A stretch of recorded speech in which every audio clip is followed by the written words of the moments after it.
विक्रम ने अदृश्य योद्धा को हराया और यह पता चला कि उसके पीछे एक दुष्ट तांत्रिक का हाथ है। तांत्रिक ने विक्रम को चुनौती दी कि उसका अगला हमला विक्रम के राज्य और धर्म को पूरी तरह नष्ट कर देगा। विक्रम ने तांत्रिक को हराने का संकल्प लिया और अपनी नई यात्रा शुरू की। विक्रम ने अपने दरबार में सभी आर्षि, मुनि और विद्वानों को बुलाया। ऋषियों ने बताया कि तांत्रिक का नाम कालाग्नि है, जो अंधकार और मृत्यु का उपासक है। ऋषि: राजन, कालाग्नि ने अपने जीवन में अनेक निर्दोषों की बलि दी है। वह अपनी शक्तियों को बढ़ाने के लिए राज्य के पवित्र स्थलों को अपवित्र करने की योजना बना रहा है। विक्रम ने कहा, विक्रम, कालाग्नि चाहे कितना भी शक्तिशाली क्यों न हो, उसका अंत निश्चित है। धर्म और सत्य की रक्षा के लिए मैं हर संभव प्रयास करूंगा। दूसरी ओर कालाग्नि ने अपने अड्डे पर अपने शिष्यों के साथ एक घातक योजना बनाई। उसने विक्रम के राज्य में छुपे हुए अपने जादुई पत्थरों को सक्रिय कर दिया, जिनसे अंधकार फैलने लगा। कालाग्नि: जब यह अंधकार पूरे राज्य को ढक लेगा, तब मेरी शक्तियां इतनी प्रबल होंगी कि मैं स्वयं काल को भी नियंत्रित कर सकूंगा। विक्रम ने अपनी सेना और अपने विश्वासपात्र सेनापति से कहा, विक्रम, यह युद्ध केवल तलवारों का नहीं बल्कि बुद्धिमानी और आत्मबल का होगा।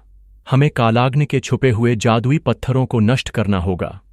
सेनापति ने कहा, सेनापति राजन, हमें जानकारी मिली है कि इन पत्थरों को 4 पवित्र स्थलों पर छुपाया गया है। हमें उन्हें एक एक कर नष्ट करना होगा।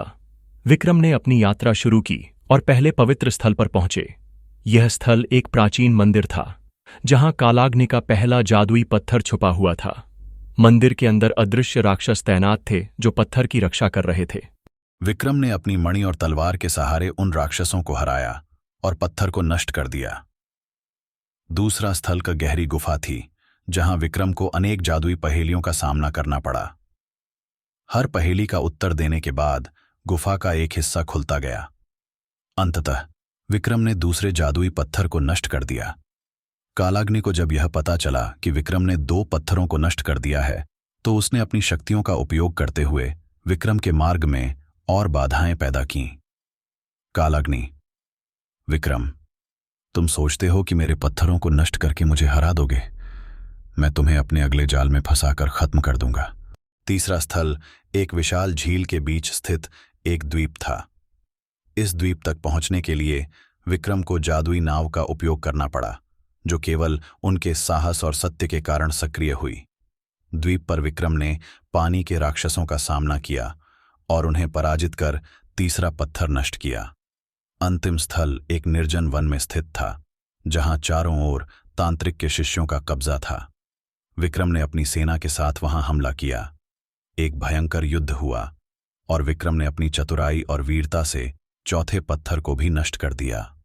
चारों पत्थरों के नष्ट होने से कालाग्नि की शक्ति कमजोर हो गई, लेकिन उसने अंतिम बार विक्रम को अपने जादू और अंधकार में फंसाने की योजना बनाई।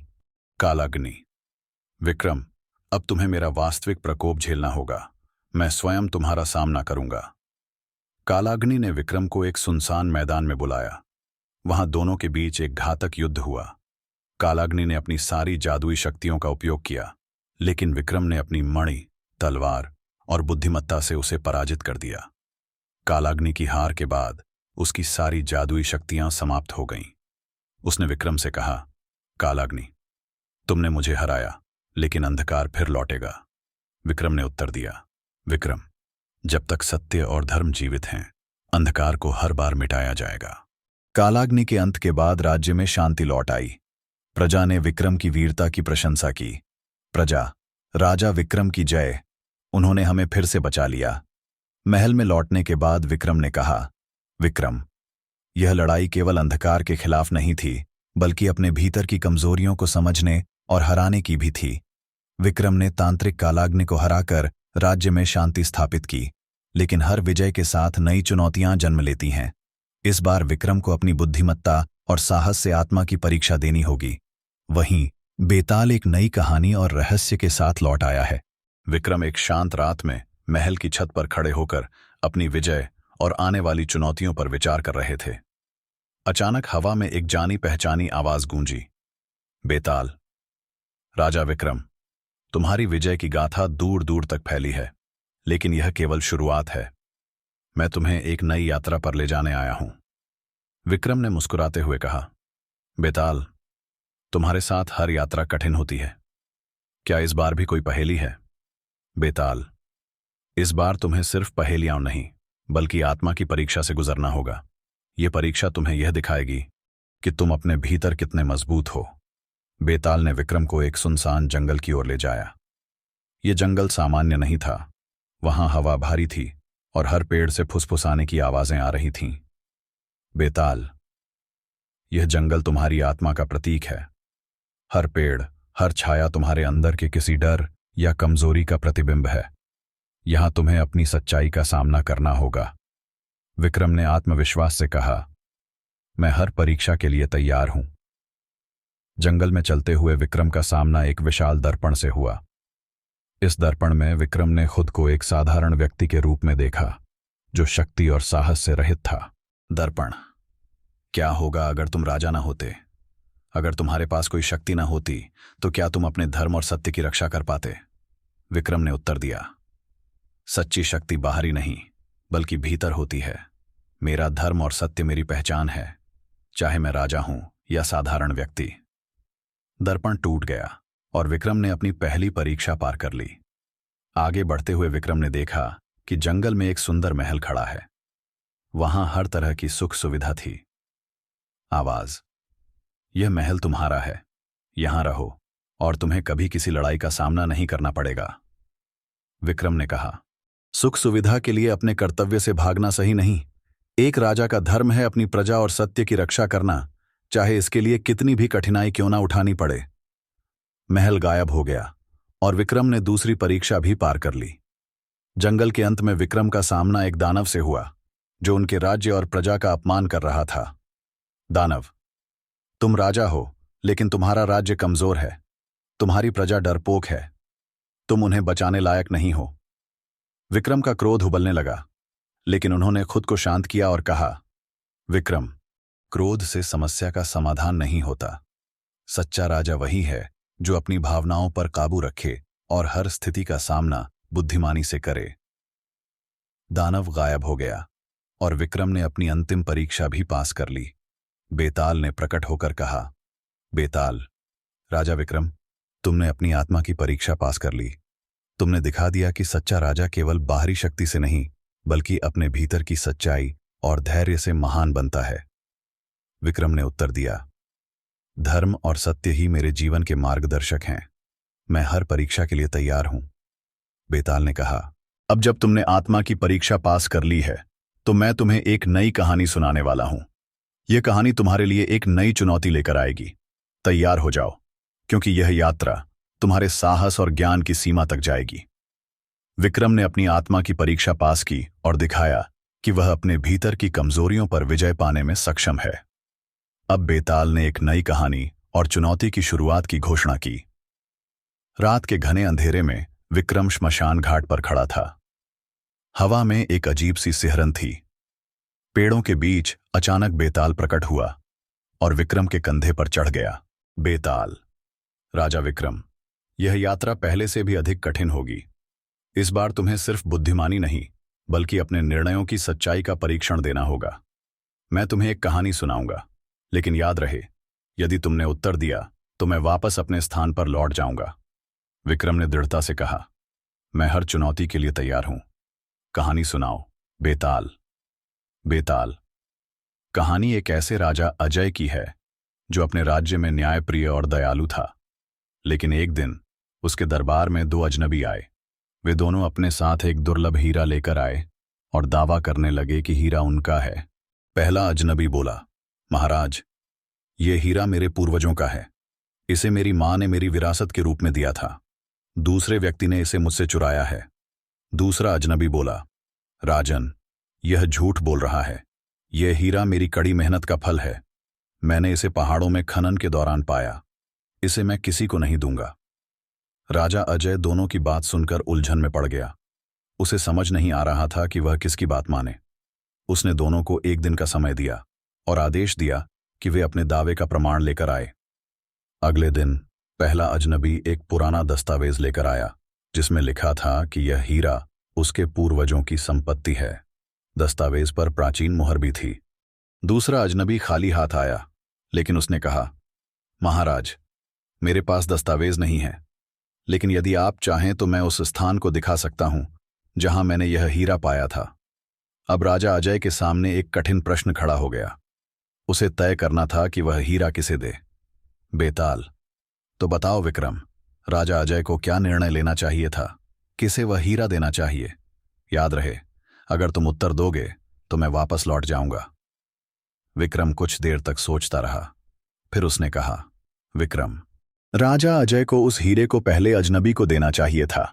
उसके पास दस्तावेज और प्रमाण थे जो यह साबित करते थे कि हीरा उसके पूर्वजों का है, जबकि दूसरे व्यक्ति के पास कोई ठोस प्रमाण नहीं था।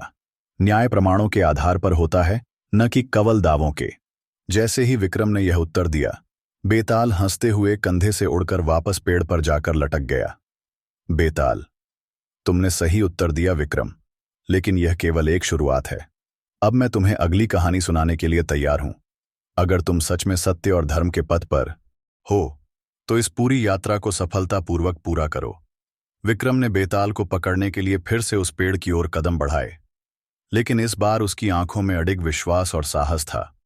उसने खुद से कहा, विक्रम, मैं हर बार तुम्हें पकड़ूंगा बेताल, चाहे तुम्हारी पहेलियां कितनी भी कठिन क्यों न हों। सत्य और धर्म की रक्षा ही मेरा सबसे बड़ा उद्देश्य है। बेताल ने विक्रम की ओर देखा और मुस्कुराते हुए कहा, आओ राजा विक्रम, अगली कहानी तुम्हारे धैर्य और न्याय की परीक्षा लेगी। विक्रम ने बेताल की पहली पहेली का सही उत्तर देकर अपनी बुद्धिमत्ता और न्यायप्रियता साबित की। बेताल ने विक्रम को एक और कहानी और चुनौती के लिए तैयार रहने को कहा। श्मशान घाट की हवा भारी हो रही थी। विक्रम ने पेड़ पर लटके बेताल को फिर से पकड़ा और अपने कंधे पर डाल लिया। विक्रम, बेताल, मुझे तुम्हारी अगली कहानी सुनाओ। मुझे हर चुनौती का सामना करना है। बेताल, राजा विक्रम, तुम्हारा धैर्य और साहस प्रशंसनीय है, लेकिन यह कहानी तुम्हारे न्याय की परीक्षा लेगी। सुनो ध्यान से। बेताल, यह कहानी एक छोटे से राज्य के राजा वीरेंद्र की है। राजा वीरेंद्र अपने राज्य में न्यायप्रिय होने के लिए प्रसिद्ध थे, लेकिन एक दिन एक विचित्र मामला उनके दरबार में आया। दो भाई रघु और श्याम एक बगीचे को लेकर झगड़ रहे थे। रघु ने दावा किया, यह बगीचा हमारे पिता ने मुझे दिया था, यह मेरा अधिकार है। श्याम इसे छीनने की कोशिश कर रहा है। श्याम ने पलटकर कहा, यह बगीचा हमारे पिता का था, लेकिन उन्होंने मुझे यह देकर कहा था कि मैं इसे अपनी मेहनत से और सुंदर बनाऊं। यह बगीचा मेरा है। राजा ने दोनों की बात सुनी और बगीचे को देखकर कहा, इस बगीचे को देखना मेरे लिए कठिन है। यह तो सचमुच सुंदर है, लेकिन तुम दोनों के दावे के बीच न्याय करना आसान नहीं। इसके बाद राजा वीरेंद्र ने दोनों से एक ही सवाल पूछा, तुम में से कौन इस बगीचे को सबसे अधिक प्यार करता है? रघु ने कहा, यह मेरा है, मैं इसे छोड़ नहीं सकता। श्याम ने उत्तर दिया, मैं इसे अपने जीवन से भी अधिक प्यार करता हूं। यदि बगीचा मेरे भाई का हो तो मैं इसे छोड़ने को तैयार हूं। अब राजा को निर्णय लेना था कि बगीचा किसका है। बेताल, तो बताओ विक्रम, राजा वीरेंद्र को क्या निर्णय लेना चाहिए था? किसे वह बगीचा देना चाहिए? याद रहे, यदि तुमने उत्तर दिया तो मैं फिर से भाग जाऊंगा। विक्रम ने बिना समय गंवाए उत्तर दिया, राजा वीरेंद्र को बगीचा श्याम को देना चाहिए। उसका प्रेम सच्चा था, वह बगीचे को प्यार करता था और उसके लिए त्याग करने को भी तैयार था, जबकि रघु केवल स्वार्थवश उसे अपना कहना चाहता था। सच्चा प्रेम स्वामित्व की बजाय देखभाल और त्याग में होता है। जैसे ही विक्रम ने उत्तर दिया, बेताल जोर से हंसा और उड़कर फिर से पेड़ पर जा लटका। बेताल, सचमुच तुम्हारी बुद्धि और न्यायप्रियता अद्वितीय है विक्रम, लेकिन यह केवल एक और परीक्षा थी। तुम्हें अभी और कठिन राह तय करनी है। तैयार हो जाओ। विक्रम ने बेताल की ओर देखा और दृढ़ता से कहा, मैं हर परीक्षा के लिए तैयार हूं। चाहे तुम कितनी भी कहानियां सुनाओ, मैं हर पहेली का उत्तर दूंगा। धर्म और सत्य की राह पर चलने वाला राजा कभी पीछे नहीं हटता। बेताल ने मुस्कुराते हुए कहा, आने वाली कहानियां तुम्हारे धैर्य, साहस और सच्चाई की असली परीक्षा लेंगी। अगली कहानी तुम्हें अपने भीतर की परछाइयों से मिलवाएगी। इस भाग में विक्रम ने अपनी न्यायप्रियता से बेताल की दूसरी पहेली का सही उत्तर दिया, लेकिन बेताल ने उसे चेतावनी दी कि आगे की कहानियां और कठिन होंगी।